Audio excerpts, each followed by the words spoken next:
Hello mga ka-DIY, so welcome back sa YouTube channel natin. So ngayon lang tayo ulit nakapag-vlog or nakapag-share ng ating mga repair. So meron lang akong i-share sa inyo mga ka-DIY. Meron din na dito sa atin isang outdoor board ng Coppel. So yan, Coppel to.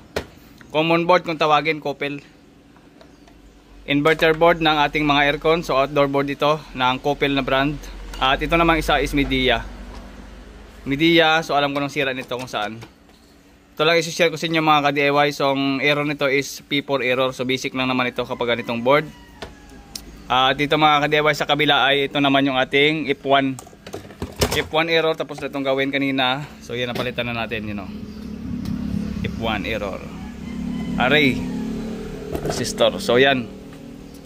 So dito sa ating outdoor board mga ka-DIY, so isi-share ko sa inyo kung paano gawin yung mga P4 error.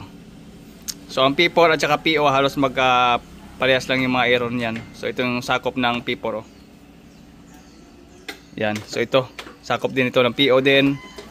Punta dito, yan. Itong side na to. Yan ito. Itong side na to, yan, papunta ron, papunta dito. Yan ang sakop ng P4 at saka PO error natin.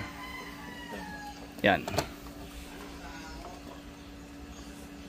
So paano malalaman kung sira, kung anong nasira, kung bakit nag-P4 error tong ganitong klase ng board. So ito ay common board, so ituturo kasi nyo mamaya. Okay? Ayan, so select natin yung ating tester mga ka-DIY, kahit anong klaseng tester lang. So yan, bagong dating natin tester. Select natin sa sa ohms, yan. Select natin sa ohms, tapos dito tayo punta. Ito mabilisang turo lang ito kapag ganito. So dito tayo sa ohms, pumunta sa ating tester, tapos susukatan natin yung nito. Kasi dito mga ka-DIY, so tinanggal ko na yung pinakasapin dito sa ating fast recovery diode at saka MOSFET natin. Yan. Yan, kailangan pag binalik natin to, dapat kompleto. Baka masiraan tayo ng pyesa. Tapos ito naman yung pinaka heatsink, yan tinanggal ko na yung screw. Dito para mas mabilis lang. So yan, nakaganito yan. So, tinanggal na natin yan kasama yung mga screw. So tabi lang muna natin yan. Ganon yung isa, tinanggal ko na rin yung screw nito. Yan. Magkaparehas yung board nila ng Coppel at saka yung ating Midea. Maalos magparehas tala ng board. Kasi nga ito yung tinatawag natin common board din. So dito para malalaman natin kung PO nga talaga. Punta tayo sa resistance, yan. Select na tayo sa resistance, tapos dito tayo sa pin number 3 to pin number 6. Dito sa IPM natin 1, 2, 3 4, 5, 6, yan. Pin 3 to pin 6. 3, 4, 5, 6 dito. Yan, kung napapansin nyo mga ka-DIY, ay nag-reading tayo ng 437 ohms. Ayan, 437 ohms yung ni-reading na ating tester dito sa natin, pinaka-IPM. So P4 talaga yung lalabas niyan kapag ganito. Kasi ang normal na reading niyan is ganito. Ito isang Midea. Dito sa Midea, tutukan natin ang pin number 3 to pin number 6. Ito buo pa yung IPM nito. Hindi pa shorted, yung lang, yung resistor lang yung nasira at saka fast recovery diode natin. Pala, MOSFET pala. Ito dapat yung marireading natin sa tester, 2.3 k ohms o kilo ohms. Yan dapat yung marireading natin kapag buo yung ating mga array na resistor. Kasi yung drive ng resistor ito yun sa gilid. So ito yung palatandaan na okay yung ating mga error. 2.3 k ohms. So dapat yun marireading natin sa pin number 3 to pin number 6 ng ating IPM. Ayan, so diyan natin malalaman kung buo yung ating array resistor. Pero hindi pa, kasi mayroon pa yung drive dito. Mayroon pang nakano dito na dalawang resistor, tapos dito yung mga array natin, nakapila yun ng ating mga resistor na array. So array resistor. So dito yan. So ulitin natin, 2.3 k ohms yung kanina. Ito naman ay 433 ohms, 437 ohms. So wala yan, sira yan kapag ganito. Sira yung ating mga drive na resistor. So tanggalin natin to. Sirain na lang natin yung pinaka-plastic housing niya para ma-troubleshoot natin. Okay? Yan, so bagong lahat, so check muna natin yung pinaka-IPM natin. Ito, check natin. Dito tayo sa IPM natin. sa negative ng ating filter capacitor sa main. Tapos dito tayo sa ano. Yan, dito tayo sa pinaka IPM output ito. Output ng compressor, IPM output. 0.5. So goods. 0.4 o 0.5. So okay. Dito. Yan. So okay pa. Buzzer tayo. Select sa buzzer. Tapos check natin tong UVW natin. Sa output pa rin. So wala. So ibig sabihin so okay pa itong ating ano. Okay pa. Yan. So check tayo ng voltahe naman. Negative dito. Tapos check tayo ng output sa ating ano UVW. So kapag sira yung ating array resistor dito, yung mga drive natin, so hindi pantay yung output ng ating IPM. So saksak muna natin dito. Yan, dito tayo saksak sa may ano. Yan, doon sa pinakaano natin, trip valve. So yun, pumalo yung ating ano, relay. Check natin dito sa pinakaano natin, supply. Sa output ng ating ano, pinaka-output natin dito. Yan, check natin. So yun, nagpa-flashing buhay. Yan. 14.5 volts. Pangalawa is 15. So dito sa pangatlo 14. Ayan, so normal ito mga ka-DIY. So minsan kasi sabi ni sir, yung dala dito, so gagana siya sa una, tapos minsan mamamatay. 5 minutes lang siya gagana, tapos mamamatay. Kung napapansin nyo, normal talaga. Normal. Yan. Magno-normal yung ating voltahe. Sa time na ito, magno-normal siya. Tapos mamaya yan, mamamatay yung aircon. Yan, normal sa 1, sa 2, at sa 3.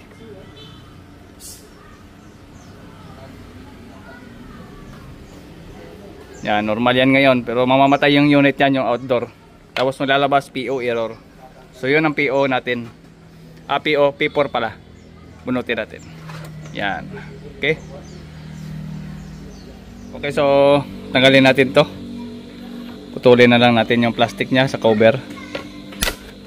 Yan.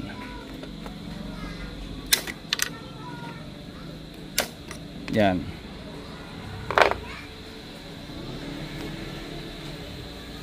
So ito yung madalas na bumibigay ng mga resistor sa mga P error. Ito. Yan. Ito sila. Ito yung ating array na resistor. Ito. Yung may 4 na paa. Yan. Ito rin bumibigay din to. Nagkakaroon din yan ng error. So sa ibang video na lang natin papalabas, no, kapag meron tayong issue nito. Tapos yan ang capacitor. Tanggal. So hinangin na lang natin yan mamaya. So yan. Madali na naman to. Natanggal kanina. Yan. Balik natin yan. Tapos ayan. Ayan. So balik tinutukan natin ang tester, no. So nakasi tayo sa ohms, sa resistant. Tapos dito tayo sa ano, array resistor dito. Yan. Balik tinutukan natin ng microscope camera natin. Yan. Balik ito yon yung nasukat natin kanina. Ito yon. Its value yan.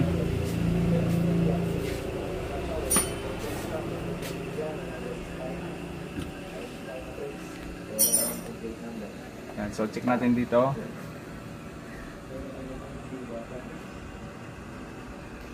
Yan, 437 ohms. Yan yung kanina, oh. Ano natin? Yan, bali sa tester natin is 437 ohms. Yan yung change value natin, ito. Dito, check natin yung dalawa. 49 ohms. Kasi itong array resistor natin is 5.1 k ohms to. Ito. Yan. So ito, change value na rin. 4 ohms. So lipat natin yung tester dito. Yan. Tapos check natin dito. Ito 101 natin or 100 ohms. So ito 100 ohms, so buo pa. Yan. Okay pa siya. Yan.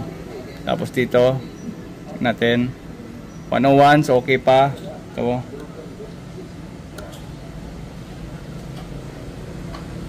So 900 ohms, 99 ohms, okay pa. Ito. So okay pa siya. Yan. Ito lang nag-change value natin yung 512 or 500 or 5.1k ohms or 5.1k ohms. Ito yung nag-change value. Tapos ito yung, kung wala kayong pamalit nito mga array resistor, so meron naman itong bakante dito sa gilid. Ito yon kasi yan o. Yan o. Yan. So meron pa siyang bakante. Ito, so pwede natin kunin to, tanggalin natin to at ipapalit natin dito sa ating resistor.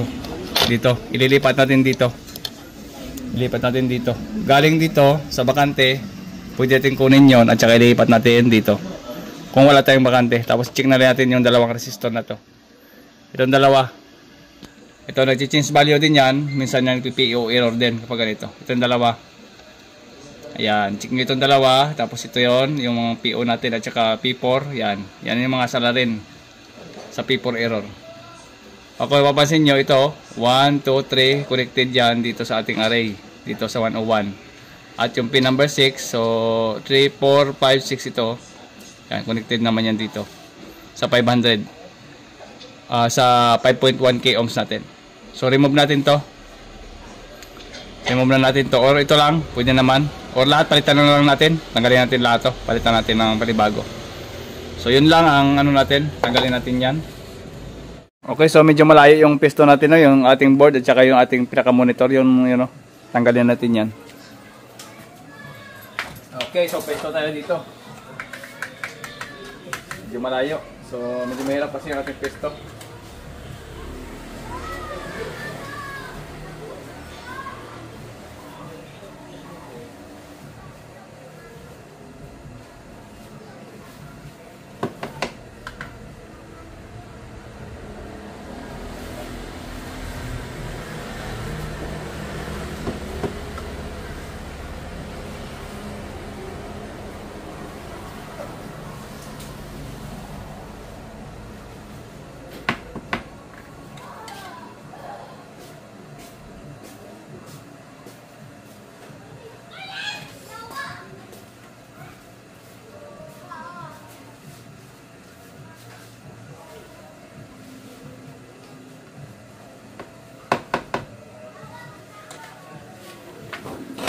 Tapos yung ating array 10k at saka 5.1k. So ito papalit natin. So 100 ohms, 100R pala, 100 ohms. Ito papalit natin, 100R.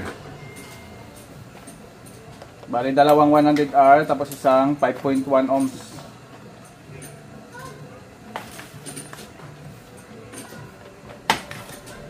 So 100 ohms, isa, dalawa. So dyan lang muna.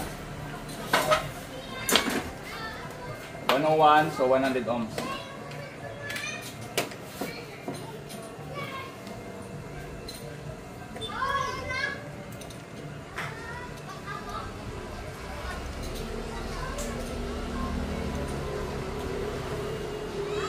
Palitan na natin ang bago.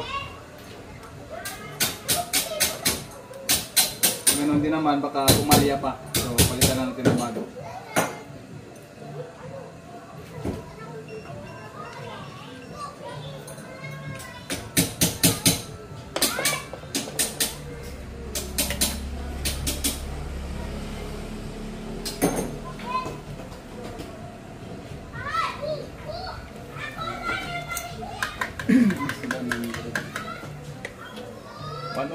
So 100 ohms.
Pwede naman tayo gumamit ng ano dito, hot air. Pero mas prefer ko yung ano, inang lang.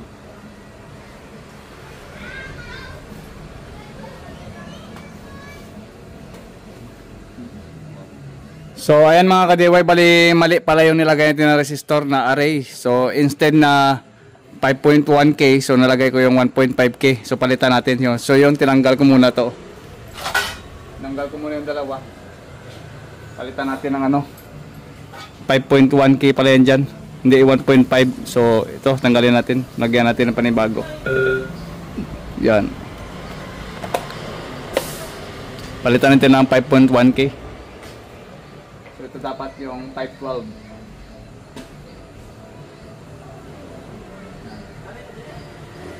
So ito pala ipapalit natin. Yan. So ayan mga ka-DIY, bali tapos ko na siyang lagyan ng ano, resistor. Pinalitan natin kasi nagmali tayo ng resistor kanina. So medyo na duling tayo sa ano, resistor. Yan yung ano natin, resistor na pinalitan. 4, yan. So check natin yung resistance dito. Kung normal na, so select natin sa resistance yung ating tester. Tapos dito tayo ngayon mag-read sa ano, sa pin ano dito. Yan, sa pin number 3 at saka 6. 3 at saka 6. 3. Yan, sa pin number 3 at saka pin number 6 yun, nakatutok yung ating test prod dyan. So yan. Yan, 2.4 k ohms yan. Dapat yan natin makita. So normal na yung ating ano, P4 error. So solve na yung ating P4 error dito. Kapag ganito yung marireading natin, 2.4K o 2.3K ohms. So ayos. Ngayon check natin yung voltahe nya dito. Check natin yung voltage. Check tayo sa voltage. Check tayo sa output ng ating IPM. So check tayo ng voltahe sa IPM natin sa output. So select tayo sa DC. DC natin, tapos saksak tayo dito sa ating ano, saksakan dito. Gabi na ito mga ka-DIY. So yan, nag-ilaw saglit tapos mawawala. Tapos yan, nag-blink na. Check natin yung output dito. So 14.8, so normal na. 14.6 sa UBW natin output. So 14.6 sa U 14.76, yan. So normal na yung UBW output natin, so normal na yung ating IPM. So ganun lang mga ka-DIY. So solve na yung ating P4 error. PO, P4 parehas lang. Meron pang mga kahawig na mga error ito, basta mga P. So sa susunod na, kapag may mga oras tayo, time, kasi busy tayo ngayon, daming nire-repair, daming nakatambak dito. Yan, meron pa tayo mga board sa ilalim, hindi pa nare-repair. Yan. Ito tapos na. Ito naman sa sunod. So ituro natin to. So lamang kapag meron tayong microscope na ganito, kasi kita na talaga natin yung mga naputol, kasi minsan yung mga kalawang putol makikita natin dito. So yan yun ang pinaka-case nya. Yan, oh. Ito yung ng ating kupil. Yan. Okay na? So hanggang dito lang ating video mga ka-DIY. Maraming salamat sa inyong panonood. This is GM Tutorial. Bye bye.